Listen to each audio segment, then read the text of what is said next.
தேவனே நான் ஓமதண்டையில் இன்னும் நெருங்கி சேர்வதே என் ஆவல் பூமியில்.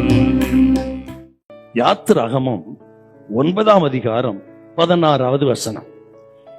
என்னுடைய வல்லமையை உன்னிடத்தில் காண்பிக்கும்படியாகவும் என் நாமம் பூமியிலெங்கும் பிரஸ்தாபம் ஆகும்படியாகவும் உன்னை நிலைநிறுத்தினேன். பார்வோனே, உன்னை நான் தான் நிலைநிறுத்தினேன், நான் தான் உன்னை ஏற்படுத்தினேன். எதற்கு? என் ஜனத்தை அழிப்பதற்கு இல்ல, என்னுடைய வல்லமையை உன்னிடத்தில் நான் காண்பிக்கும்படி, என் நாமம் பூமியிலெங்கும் பிரஸ்தாபமாகும்படி உன்னை நான் நிறுத்தியிருக்கிறேன். தாங்க தேவ திட்டம். எகிப்து தேசத்திலே 10 வாதைகளை செய்ததின் நோக்கம் என்ன, திட்டம் என்ன? ஆண்டவர் தமது வல்லமையை பார்வோனுக்கும் எகிப்து தேசத்துக்கும் காண்பிக்க வேண்டும். அதுக்கு தாங்க 10 வாதை. அவர் யார், எத்தனை வல்லவர், அவருக்கு இருக்கிற பராக்கிரமம் என்ன என்பதை வல்லரசு தேசம் பார்க்கணும். நம்பர் 2, தமது சொந்த ஜனமே அவரை வல்லமை பார்க்கணும். அதுக்கு தாங்க 10 வாதம் எகிப்து தேசத்துல. அவனுக்கு மட்டுமல்ல, தமது ஜனங்களும் 430 வருஷம் அடிமையா இருந்துட்டாங்க. தேவ வல்லமை அவர்களுக்கு அறியாது இருக்கிறார்கள், மறந்துட்டாங்க. அவர்களுக்கும் அவள் ஆராதிக்கிற ஆண்டவர் யார் என்ற வல்லமை காட்டுவதற்கும் 10 வாதைகளை அனுப்பி எகிப்து தேசத்தை அடிச்சாருப்பார். பார்வனே, எதற்கொன்னு ஏற்படுத்தின? என் ஜனத்தை அழிக்க இல்ல, உனக்கு முன்பாக எனக்கு என்ன வல்லமை இருக்குன்னு உனக்கு நான் காண்பிக்கும்படி அதை காட்டினாருங்க. பிறகுதான் விட்டான்.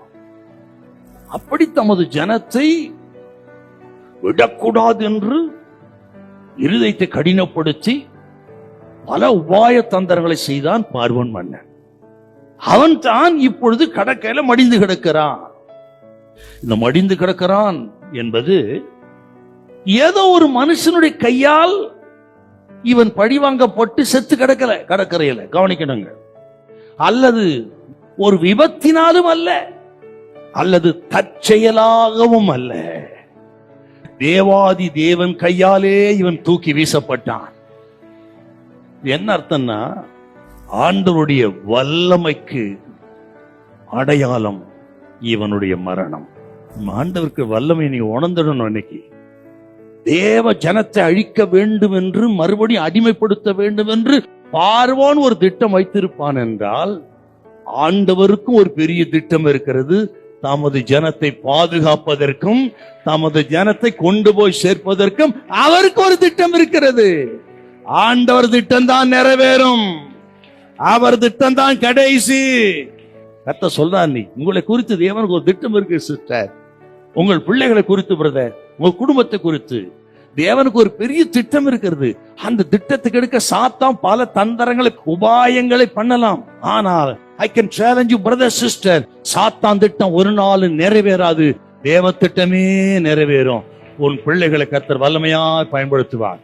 உன் குடும்பத்தை அழிக்க யாராலும் கூடாது. ஹல்லேலூயா, ஹல்லேலூயா.